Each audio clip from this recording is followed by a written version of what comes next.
dan soal kedunguan kebijakan negara. Itu juga diuji oleh COVID tuh.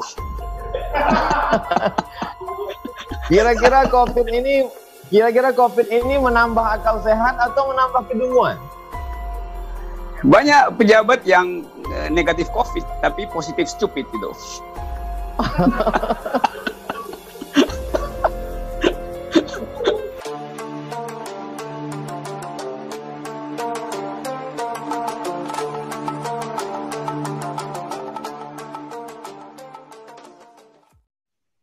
Apa kabar? Sehat? Sehat dan enak. Alhamdulillah. Gimana kabar musim COVID ini? COVID itu bagian dari keperluan alam semesta untuk menguji banyak hal, soal kesehatan, soal kenikmatan hidup, soal persaudaraan, solidaritas, dan soal kedunguan kebijakan negara. Itu juga diuji oleh COVID tuh. Kira-kira COVID ini menambah akal sehat atau menambah kedunguan? Banyak pejabat yang negatif COVID tapi positif stupid gitu.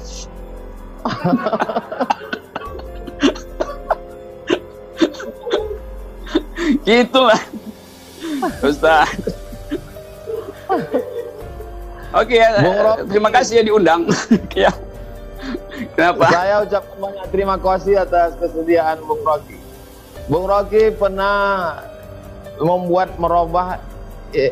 merubah singkatan nama saya menjadi Ustadz Akal Sehat. Iya, dan sekarang kita bertemu. Itu artinya akal pasti ketemu akal, dengkul pasti ketemu dengkul gitu.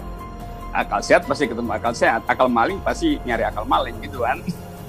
Dia akan mencari yang sepadan ya. Gitu, oke, enak saya diundang terus kita bisa ngobrol apa aja. Apa standar akal sehat bagi Bung Rocky? Standar pertama tidak menipu, tidak deception, tidak mengalihkan isu dengan cari-cari alasan. Itu standar dari akal sehat. Jadi kalau ada orang yang suka buang badan, nggak mau tanggung jawab terhadap kebijakan, itu pasti akalnya di dengkul gitu. Karena dengkul lebih mudah berpindah-pindah tuh kan. Kalau kesenggol kan dengkulnya bisa tempurungnya bisa pindah. Karena itu akal ditaruh di kepala supaya dia lurus gitu. Bung Gitulah. Rocky, yes. Menonton video Bung Rocky berarti melihat kritik akal sehat. Itu Bung Rocky selama kritik ini ada tekanan, ancaman tidak? Oh iya, banyak juga yang nonton video saya bukan buat lihat akal sehat saya, tapi menunggu saya buat delik lewat video itu. Itu banyak yang menunggu saya kepleset di dalam video lalu diubah jadi delik. Nah, itu bahayanya tuh. Jadi mudah-mudahan Ustadz Somad juga diperlakukan semacam itu. Saya ingin diperlakukan semacam itu. Jadi ada orang yang nunggu delik dari ucapan Ustadz Somad.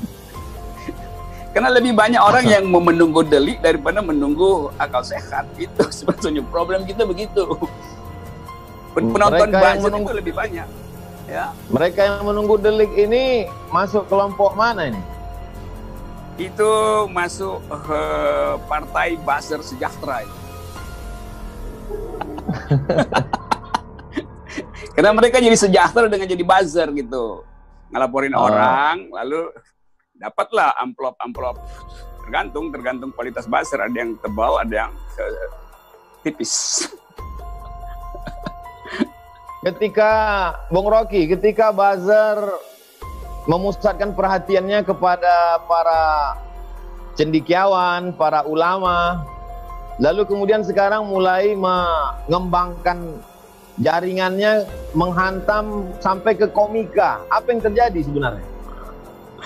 Jadi itu pertanda bahwa itu buzzer itu tidak dipersiapkan dengan akal. Kalau buzzernya berakal, dia harusnya tertawa kalau ada komika. Kan fungsi komika membuat kita bahagia. Masa diserang orang membuat bahagia? Itu hidup tanpa komika itu sama dengan hidup tanpa kesehatan jiwa. Jadi justru si buzzer mesti senang karena kritik itu disatirkan oleh komika. Kan itu bagian dari keseharian politik komika tuh. Jadi ini buzzer-buzzer yang memang cuman disuruh aja tuh. Dan kebanyakan buzzer kan memang kurang pengetahuan tentang kenikmatan berpolitik. Nah itu mudah sekali untuk nyeruduk si kiri, nyeruduk kanan, mengintai orang itu. Pekerjaan yang paling buruk di dalam hidup manusia itu adalah menjadi buzzer, karena dia sekaligus dungu, sekaligus jadi pengendus, sekaligus jadi budak. Dia jadi budak dari kedunguannya sendiri, kan itu kan bagian yang paling buruk dari manusia, menjadi budak dari kedunguannya sendiri. Wah itu parah tuh, saya nggak tahu tuh. Buzzer, hukumannya. Buzzer ini ada nggak akalnya, Bung Rocky? Ada, buzzer tuh suka pinjam akal. Tapi karena dia pinjam, dia nggak tahu fungsi dari akal itu. Kalau akalnya sendiri kan dia tahu fungsinya. Bisa-bisa dia pinjam akal yang lebih buruk dari akalnya tuh. Itu soalnya si buzzer itu. Kenapa kita ngomongin buzzer ya?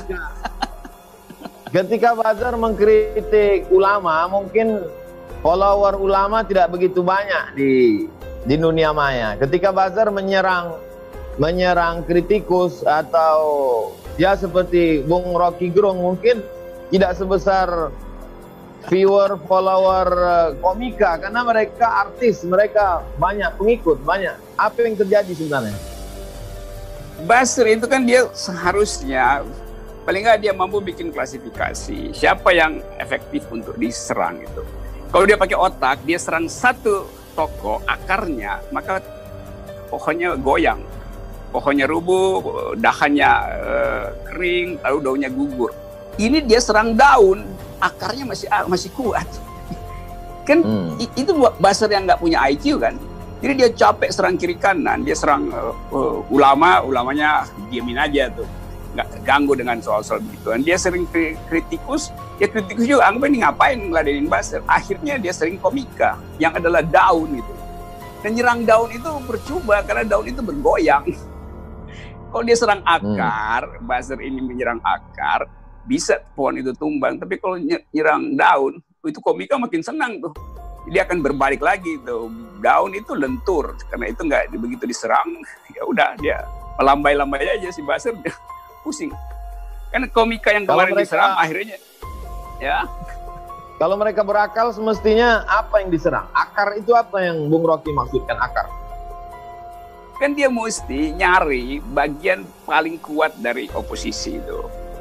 Tapi dia nggak bisa temuin, karena oposisinya udah bersama-sama dia juga kan, udah masuk ke dalam. Jadi dia frustrasi sebetulnya. Dia nyari akar, akarnya ada di situ. Dia serang akar di dalam istana, ya istana yang runtuh kan. Jadi benar-benar buzzer itu terjebak karena ketidakmampuan untuk membaca mana substansi, mana yang sekedar gejala. Jadi itu sialnya buzzer Indonesia itu, buzzer Melayu kan begitu jadi.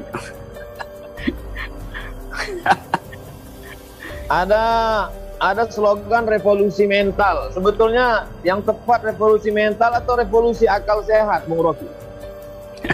Revolusi mental itu peralatan setelah revolusi akal sehat itu. Jadi dia mesti tahu dulu bahwa semua revolusi yang kita sebut perubahan itu pertama-tama perubahan di akal.